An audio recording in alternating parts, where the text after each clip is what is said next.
for us. So in that sense, I recommend, I suggest highly that we always keep that in mind, that they are algorithm based and they produce the most probable result according to our habits. If you're looking for plane tickets, they will offer you. If you key in your information, they will offer you the less likely, closest to what you're looking for. Same thing when you go to a bank, and you apply for a loan. You enter your information, and it will give you. The machine will give your banker a most likely profile of you, and based on the data that they enter. And but the banker has to do the rest of the work. The human, they have to throw in the human intelligence, the human reflection. Why knowledge matters.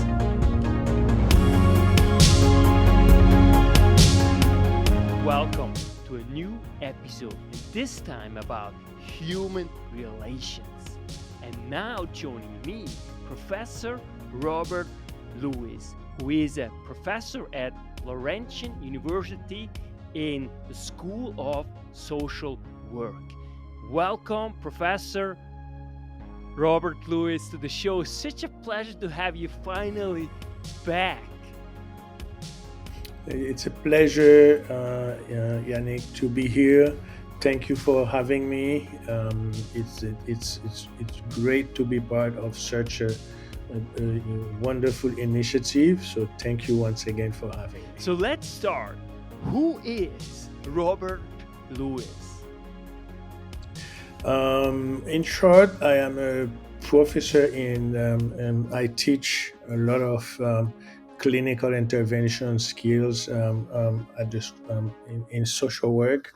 I am a Harvard trained scientist, and I have my doctorate in applied human sciences. Wonderful. So now let's start with AI. Let's give us a short definition of artificial intelligence, and then let's dive into the potential risk and also advantages, of course, that AI has in terms of human relations.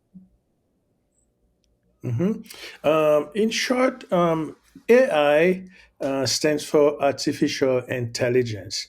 There is a definition that I like to use. It's by John McCarthy from IBM.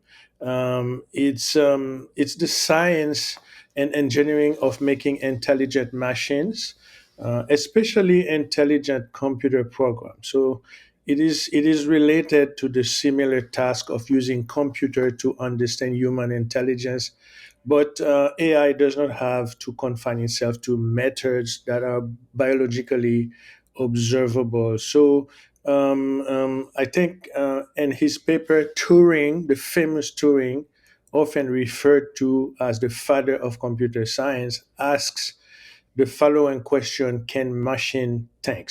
So there he offers a test now famously known as the Turing test, where human interrogator would try to distinguish between a computer and human text responses. So that's in short what we refer to as AI, artificial intelligence. Now, it's such a fascinating topic, and of course, everything that is new has somehow invokes in us fear, right? It's our very animal brain, right? Our survival brain, right? What is unknown, we tend to fear. And I think rightly so. As Elon Musk actually said lately, it's also very dangerous because if people who program AI have some bad intention, it can really, come out badly. So let's dive into some, according to you, potential risks that AI has when it specifically comes to human relations, because this is what makes us human, right? It's more and more, it feels like on one hand we think like, well, the world wide web brought us together. Wherever you are, you can connect with someone, but at the same time it also creates to some extent alienation, and in my view even more and more. And especially you are even closer to the health sector, and you're working in the health sector. It actually is the case that, of course, it's always hard to say that if there is really a causal relationship, but it seems that psychological issues have increased, since we really moved to a more digital economy. Excellent question. There's many risks with the use of artificial intelligence. One of them is the risk of psychologically to be um, um, to have an attention so diverted that we finally pay attention to nothing. We are in front of a screen, and we are on our phone at the same time, and there's another machine on our left, and we're trying to pay attention to all of them to realize at the end of the day that when we try to remember what we get from them, and we realize that we didn't have any we didn't remember anything. So a lot of attention, but no attention. One I other love, risk just quickly, I is love the fact that you said, many attention, but in fact no attention. thank you, thank you. Another risk is the risk of feeling overwhelmed with information when those artificial intelligence entities with backed by algorithm try to produce all kind of interaction response to us. And then there's so many responses that sometimes it's some of us will lose trust in the information in front of us. And I know people will retaliate, who withdraw from what AI produced, because they lose this ability to sort them out and to find to discern what is really good, what is really have a, what is which one has a purpose, and which one is just the product of what AI does. The best is to produce probability for us, the most likeliness that you will buy a plane ticket, and at the same time introduce you to the fact that there's only 3 tickets left, to create that sense of urgency, and which is always not the case. And when you call the airplane, there's many tickets, plane tickets available. So there's a lot of risk. Other risk with AI, other big concern, probably among the biggest, is consumer data privacy, security. People have right to privacy, and companies already skirt data privacy violation with the collection and use practices, and expert worry this may increase as we start utilizing more AI. Another major concern is that there are currently few regulations on AI in general, or around data privacy on the national or international level. The European Union introduced the AI Act in April 2021 to regulate AI systems considered of risk. However, the act has not yet passed. There's a risk of AI bias. It's a common myth that since AI is a computer system, it is inherently unbiased. However, this is blatantly untrue, because AI is only as unbiased as the data and people training the program. So If the data is flawed, impartial, or biased in any way, the resulting AI will be biased as well. So the two main type of bias in AI are data bias and societal bias. So bias is when the data used to develop and train an AI is incomplete, skewed, or invalid. This can be because the data is incorrect, excludes certain groups, for instance, or was collected in bad faith. So on the other hand, societal bias is when the assumption and biases present in everyday society make their way into AI through blind spot and expectations that the program held when creating the AI. So there's myriads of risk, potentially human interactivity is a big one of them. That can be a risk. That can be an advantage in itself as well. Um, a lot of people, if you think statistically, um, um, there's not there's a lot, we are 8.1 billion on earth right now, and there's a lot of us, and some folks, they don't have friends, and AI can help. You can now stay home and interact with AI. It will diminish that sense of isolation, but at the same time it can isolate you by staying, too focusing on it and using it in an abusive way. So there's many risks.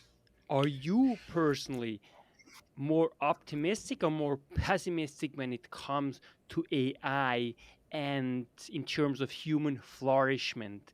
Do you think like it will be, what do you think? Are you positive or more negative? Or what's your take on that? As a scientist, we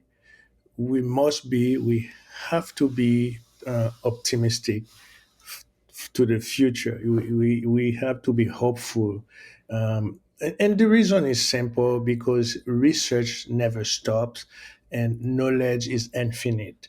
Um, our brain, our capacity to grasp knowledge, our gray matter, it's limited, but knowledge is infinite. So there's always this hope and this tenacity, this search, this longing for to make things better, and that will prevail. And AI will I'm hopeful. I have no doubt that AI will improve over time and will become a very useful tool that we can use, and especially medically, and we will be able to prevent a lot of disease. We will be able, AI will be able to predict environmental issues,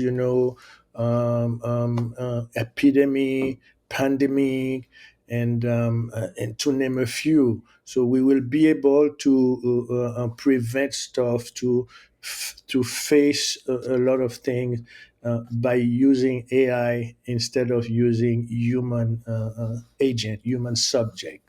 So we're very hopeful, and there will be the use of AI, in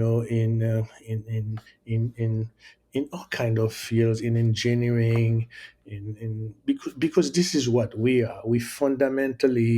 We have this, what we call, um, a sense of um, evolution in us. We evolve. At some point, we were walking, and then after that, we use animals to move around, and then we invented the wheels. Now look at us in space, and this is who we are. And as a species, we have this fundamental capacity to evolve, and nothing will stop us from evolving. That is so good, and it's really, really good to hear that, Mhm. because sometimes, especially if we follow too closely the news, then sometimes it can be very depressing. But you're absolutely right. Mhm, And it's also really, it never stops, right? Because the more we know, we all also, the more we figure out we don't know. So it is a constant surge of improvement. And really, if we open our eyes and look at really the bare facts, then we can't but be hopeful, for the future. And I think exactly. to all the problems we face, even environmental problems, there are Mhm, scientific problems which can be solved. That's why mhm, it's so important that we further invest in science mhm. and cultivate this further. So it's really nice and refreshing to hear that. Mhm. And And yet, and that's why show like that, initiative like yours, they will become more and more um, um, um, um, important as we advance as a human community, because knowledge is what will always prevail. you're absolutely right. But one thing also that Elon Musk said, and he is really unbelievable what he has done with reusable rockets. Now we have Hmm. with the whole transition to a really sustainable economy. Of course it will still take time, Hmm. but just what he has initiated and what he said, that really one thing once he said, and I think that's very important, because to me, I think it's undoubtedly one of the smartest human beings on earth, and I find him also extremely balanced. He is always very rational, to actually look at the problems, and look at really the facts, first and foremost, in order to really look at it in a rational way, right? And he said something like this: we can never ever take progress for granted, Hmm. because the Egyptians, what happened, to this civilization. So, there, of course, it's great to be optimistic, but also there is a potential risk. But according to you, it, I think we are on a good path. How do you see that? Because right now there's also a lot of conflict, right? When it comes to basic fundamental values that we share or not in our societies. Yes, and and I agree with that, and it's well supported by the scientific community that we should not take knowledge for granted. Some civilization have lost knowledge completely, and it proves to be a disaster. When we always need to build on it, to question it, to come up with the what if, kind of things, and to make progress, and not to stop where we break through. And this is great. This is why today we are so hopeful in the use in the emergence of artificial intelligence. Because when we look back, and how we were fragile as human beings before a scientist called Louis Pasteur discovered bacteria, and then to later on translate that into vaccines, and boost our immune system. We were dying from a simple fever and simple cold, and now we are working towards immortality, towards um, um, um,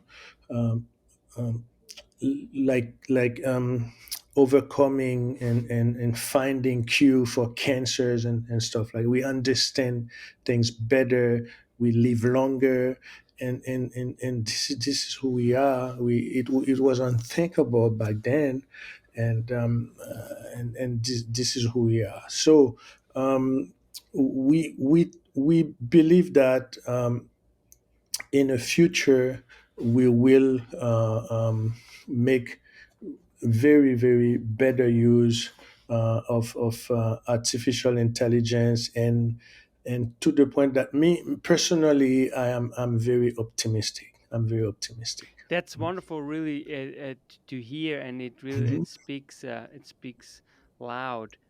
Coffee mhm. or tea? I would say tea. Okay, so very interesting. So you don't drink actually coffee in the morning? Is this true? Very rarely, very rarely. I am a good fan of tea, green tea specifically. I see clearer. It's enhanced my clarity, and I take like three cups a day easily, and I feel more energized. And I must admit that I'm dependent on tea to some degree. That's wonderful. It also has caffeine, but much less. So have you always enjoyed tea over coffee? How comes? Because it's not self-evident. No, I used to prefer coffee at some point, and at some point I couldn't live without a good cappuccino. Cappuccino was my preferred drink, and I would have one after in the afternoon. Um, but as we advance in age, and we want to make sure that we sleep very well at night.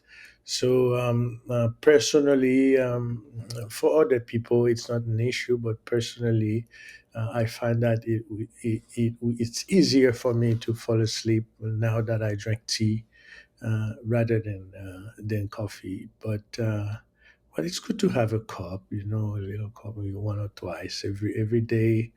Um, yeah, That's yeah. fantastic because for me too, it's the age. So I was always coffee, and I started later also on tea, and now I drink both.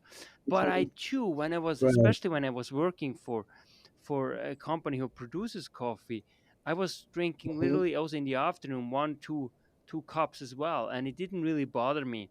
But when I got older, Right. in my 30s, I started having trouble falling asleep. And so I realized actually it's true. In order to get rid of the Mhm. caffeine, it takes about 12 hours to get really rid of your system. So what I do Exactly. now, I drink always a coffee in the morning, no later than Mhm. 9 a.m., and then it's totally fine. So it's Right. truly a joy. But I obviously also tea. Mhm. It's very healthy. Mhm. Are there also some health reasons, or is it more, of course, sleep? I mean, sleep is basically one of the number one, if not the most important variable when it comes to your health. But just besides that, did you also have some other health issues that my coffee entail that tea doesn't? Or No, not at all. I find that coffee is more powerful. Coffee will activate, your blood circulation in a very, it will cause your blood circulation to become really, really active. Not to mention overactive. It depends on when you drink it, and as you approach the evening, when your sleep hormones should start to come up, so you have that sensations of calming down and ready for the body to rest, and it keeps it at that level, and which for me it's not. I prefer a good night of sleep because I believe I'm a firm believer um, that sleeping repairs every aspect of our body, from our genes to our brain, to our thinking, regulating our heart rate, and there's no better reparation procedure than sleep to repair the body. So I make sure that I allow my body to benefit from that reparation, rejuvenation process. And I can tell that because that's why you are such, I mean, meeting you in person is always such a blessing because you truly radiate happiness and joy. It's truly, really special. And of course, I think Thank this is you. also has to do with because you really take care of your health, of your sleep, Mm, obviously. So that's thank you. so vital.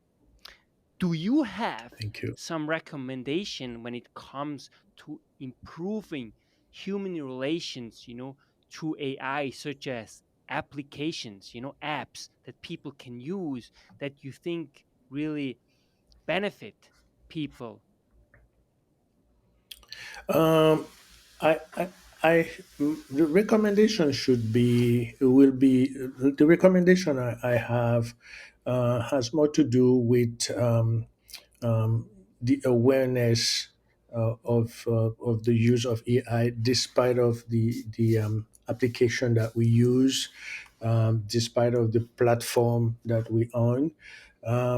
It's important to um, be aware that AI is at a stage now of it's we should think of it as an experimental stage now, where it needs a lot of improvement. And also, even though the word intelligence is used, AI doesn't have a brand. They don't think. They are algorithm activated, algorithm based, and they are probabilistic tools that give you the most probable things, that probable results according to your habits. But they don't have a mind on their own, and they don't produce uh, thinking and intelligence as we name them, because intelligence is not a substance or something that we can see, we can think. It's an exchange of information only between human beings. It's a circulation of information interaction that produce all kind of results, good results. There's bad intelligence as well that people can use to harm others, but there's good intelligence. But it's an interaction, an exchange of information, with the capacity of unique to us human to reflect on it, to measure it, to proportion it, and to make it efficient, effective for us. So in that sense, I recommend, I suggest highly that we always keep that in mind, that they are algorithm based and they produce the most probable result according to our habits. If you're looking for plane tickets, they will offer you. If you key in your information, they will offer you the less likely, the closest to what you're looking for.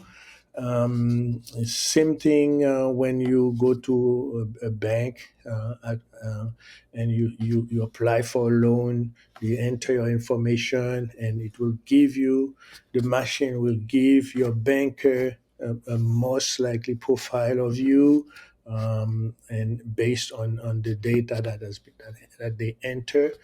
And but the banker has to do the rest of the work. The human, they have to throw in the human intelligence, the human reflection, the human analyze, the human critical thinking. Remember that. That's the advice I would give to everyone.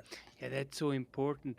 On the other hand, also we could, when we look at, how exponential it actually is, and it always seems that, well, at some point, it actually will be intelligent, because it Mhm. it is exponential. What do you think about that? The fact that AI is exponential. It's learning Um, curve, right? It's incredible. right, right. Uh, um, it will continue to build on itself. at an accelerating rate. It's really really fast. You know, if there was a way to measure AI when we start this show and at the end of the show, you would see, you know, millions of data of you know of been already gathered. It's like it's somehow comparable to gray matter in our brain. The gray matter itself, cannot be of any use, but when you put that in a human system, it's great. And a lot of us, you know, when at the beginning of this show, if we had electrodes, we were the gray matter level was measured at the beginning and at the end. With all this information, they will see an increase, you know, an terribly amount of increase in our gray matter. So this is it's exponential. It keeps growing. People think that at some point it will be unstoppable. It will create all kind of disaster. We will wake up one day and on the street there will be lots of AI, you know, attacking humans. We still at this stage. It's still at the, let me clarify that at this age, this prospect is more fictional than rational. That is so true. On the other hand, too, when we look at, all the things that we do now, it's basically fiction. Mhm, Whoever thought we will ever have reusable rockets? It's unbelievable. It's I to mhm, witness this in my age that I can witness this. It's somehow it's unreal, what we can see, mhm. but it's a really good point. I think we also have to always remember that everything, you know you know has a beginning, and it will evolve, obviously. And Exactly. people are or there are a lot of people who take this very seriously, including governments and really the leaders such as Elon Musk, who is actually one of the ones who is really like, hey, we got to take this very seriously. So that makes, I Right. think, Mhm, there's a lot of hope that we can have, mhm. because there's so much reasonable people out there who guide us through Right. this process. You're absolutely right. Mhm. Right. What do you want to be remembered for while lying on your deathbed? Um, I would I would love to be remembered as someone who successfully transmitted knowledge and who left, who prepared generations, and really. There's a scientist. I don't recall his name, but on his grave he insisted that he said, "Shame on you if you didn't leave anything, if you didn't leave humanity better than when you were born." So I would love that to be on my grave as well. I have no doubt that this will be the case, because there's already so many Right. living people who truly can tell that, including myself, who Hmm. have met you. Hmm. So you're truly an outstanding human being. I truly admire Thank you. everything you stand for and everything you do. What makes you feel alive? Uh, the the conviction that I am contributing to something greater, bigger than me, much bigger than me, and then through my work, I am leaving informations, knowledge that generation and generation, 100 years from now, people will still use, and this is what keeps me alive. I am passionate about this, to you know to improve human species condition. That's why that is my passion that will keep me alive. There's no better moment for me than when I am working on a paper and we innovate, we innovate from the knowledge that was established to what we discovered, what we offer in that paper. It's great when I'm in front of a class and there's a lot of student eager. I can transmit passion for knowledge, and then so my students, those who are listening to my lectures, they know that after listening to me, that knowledge is accessible to them, and they have now the tools to access that knowledge without me.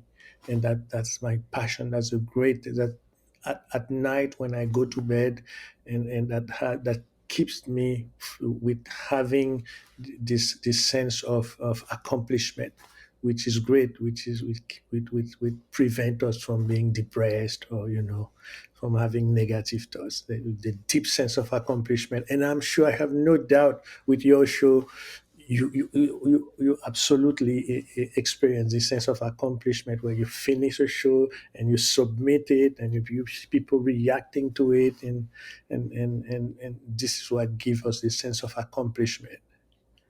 And what I also really truly admire is you are not just transmitting knowledge, but I think you are one of the best ambassadors of humanity, because you Mhm. combine Thank you. both. And I think what is so important these days is, bridging the gap of knowledge and implementation. There's such a gap there, and you are one of these people who I can truly tell you bridge it, Thank you you. live it. You are truly the Hmm. change that you want to see in the world, as Gandhi so nicely put it. Professor Exactly. Robert Lewis, thank you so much for being on the show. It has been truly a delight, and hopefully talk to you soon again. Thank you so much, Yannick. Always a pleasure, a delight to participate, and I'm eager to come back again another time to disseminate knowledge, to help people to share light on for humanity. Robert Lewis. That's why knowledge matters.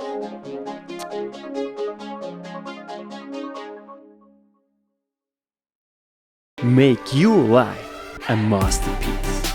Visit now programs.d-ykm.com.